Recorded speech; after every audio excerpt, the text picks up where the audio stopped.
غیر ضروری تنقید وہ تلوار ہے جو سب سے پہلے خوبصورت تعلقات کا سر قلم کرتی ہے۔ رشتوں کو ایسی خوبی سے نبھاؤ جیسے شہد کی مکھی پھولوں سے رس بھی لے لیتی ہے اور ان کا نقصان بھی نہیں ہونے دیتی۔ گھڑی کی سوئی اوقات بتاتی ہے اور انسان بھی ایک گھڑی ہے۔ زبان اس کی سوئی ہے جو بندے کی اوقات بتاتی ہے۔ نیک لوگوں کی صحبت سے ہمیشہ بھلائی ملتی ہے، کیونکہ ہوا پھولوں سے گزرتی ہے تو وہ بھی خوشبودار ہو جاتی ہے۔ تمہاری وجہ سے اگر کوئی بے سکون ہو جائے تو یاد رکھو تم ظالموں میں سے ہو۔ وقت کا ملنا بہت دشوار ہے۔ اگر آپ نے کچھ کر کے دکھانا ہے تو آپ کو وقت نکالنا پڑے گا۔ کچھ زندہ لوگ ہمارے اندر اپنے کردار کی وجہ سے وقت سے پہلے مر جاتے ہیں۔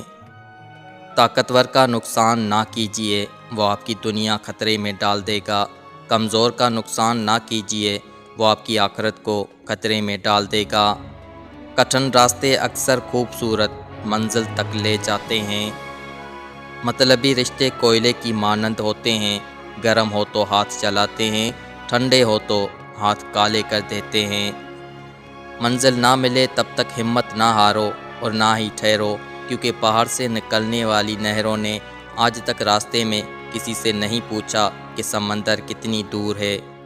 ہم ہمیشہ یہ سوچتے ہیں کہ دوسروں کی زندگی ہماری زندگی سے بہتر ہے، لیکن کبھی یہ نہیں سوچتے کہ ہم بھی اوروں کے لیے دوسرے ہیں۔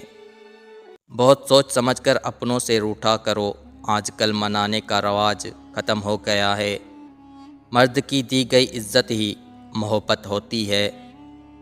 عزت دو لیکن اتنی عزت بھی نہ دو کہ اپنی عزت ہی نہ رہے۔ موت سب کو آتی ہے، جینا سب کو نہیں آتا۔ بد دعا کے مقام پہ دعا دینا سیکھو، یہ اصل انسانیت ہے۔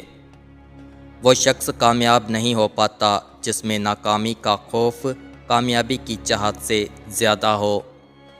غریب کو صدقہ یہ سمجھ کر مت دیجیے کہ آپ اس کی دنیا سنوار رہے ہیں، بلکہ یہ سمجھ کر دیجیے کہ وہ آپ کی آخرت سنوار رہا ہو۔